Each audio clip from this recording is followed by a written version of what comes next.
The lion cannot protect himself from traps, and the fox cannot defend himself from wolves. One must therefore be a fox to recognize traps, and a lion to frighten wolves. There is no other way to guard yourself against flattery than by making men understand that telling you the truth will not offend you. It is much safer to be feared than loved, because love is preserved by the link of obligation which, owing to the baseness of men, is broken at every opportunity for their advantage, but fear preserves you by a dread of punishment which never fails. People should either be caressed or crushed. If you do them minor damage, they will get their revenge, but if you cripple them, there is nothing they can do. If you need to injure someone, do it in such a way that you do not have to fear their vengeance. All courses of action are risky, so prudence is not in avoiding danger, it's impossible, but calculating risk and acting decisively. Make mistakes of ambition and not mistakes of sloth. Develop the strength to do bold things, not the strength to suffer. Because there are three classes of intellects, one which comprehends by itself, another which appreciates what others comprehend, and a third which neither comprehends by itself nor by the showing of others. The first is the most excellent, the second is good, the third is useless. How we live is so different from how we ought to live that he who studies what ought to be done rather than what is done will learn the way to his downfall rather than to his preservation. Men in general judge more by the sense of sight than by the sense of touch, because everyone can see but few can test by feeling. Everyone sees what you seem to be, few know what you really are, and those few do not dare take a stand against the general opinion. Men are so simple of mind, and so much dominated by their immediate needs, that a deceitful man will always find plenty who are ready to be deceived. A man who is used to acting in one way never changes, he must come to ruin when the times, in changing, no longer are in harmony with his ways. A prudent man should always follow in the path trodden by great men and imitate those who are most excellent, so that if he does not attain to their greatness, at any rate he will get some tinge of it. Any man who tries to be good all the time is bound to come to ruin among the great number who are not good. Hence a prince who wants to keep his authority must learn how not to be good, and use that knowledge, or refrain from using it, as necessity requires. And here comes in the question whether it is better to be loved rather than feared, or feared rather than loved. It might perhaps be answered that we should wish to be both, but since love and fear can hardly exist together, if we must choose between them, it is far safer to be feared than loved.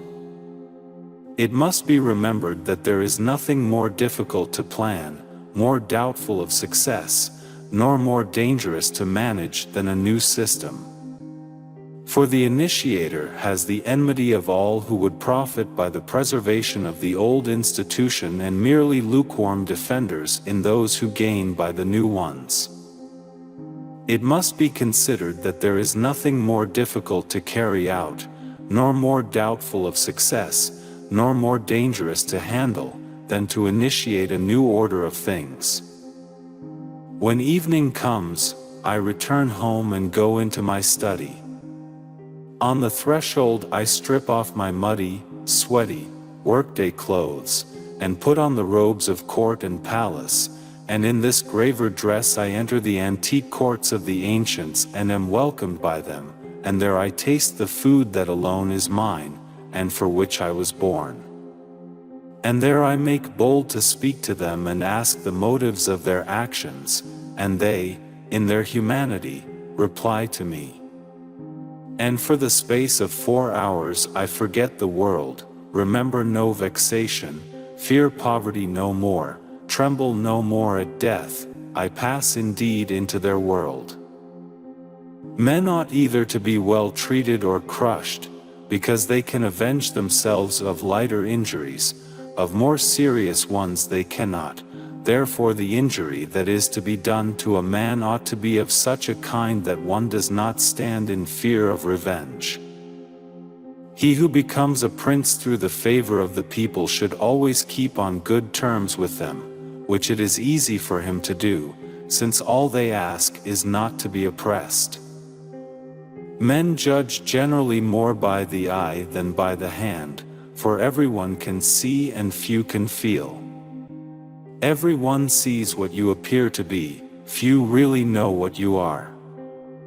It ought to be remembered that there is nothing more difficult to take in hand, more perilous to conduct, or more uncertain in its success, than to take the lead in the introduction of a new order of things.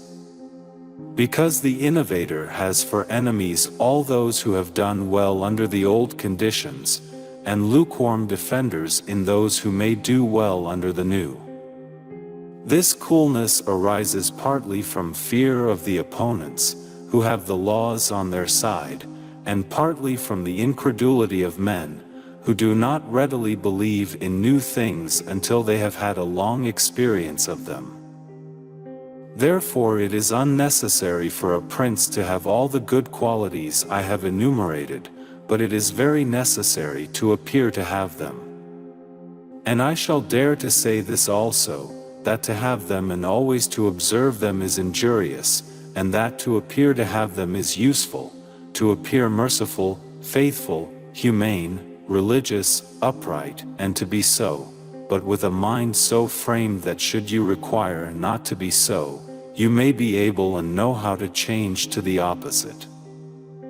When evening has come, I return to my house and go into my study.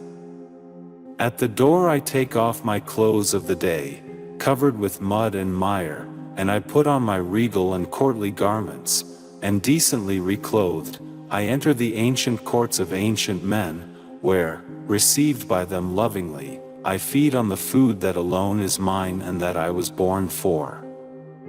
There I am not ashamed to speak with them and to ask them the reason for their actions, and they in their humanity reply to me. And for the space of 4 hours I feel no boredom, I forget every pain, I do not fear poverty, death does not frighten me.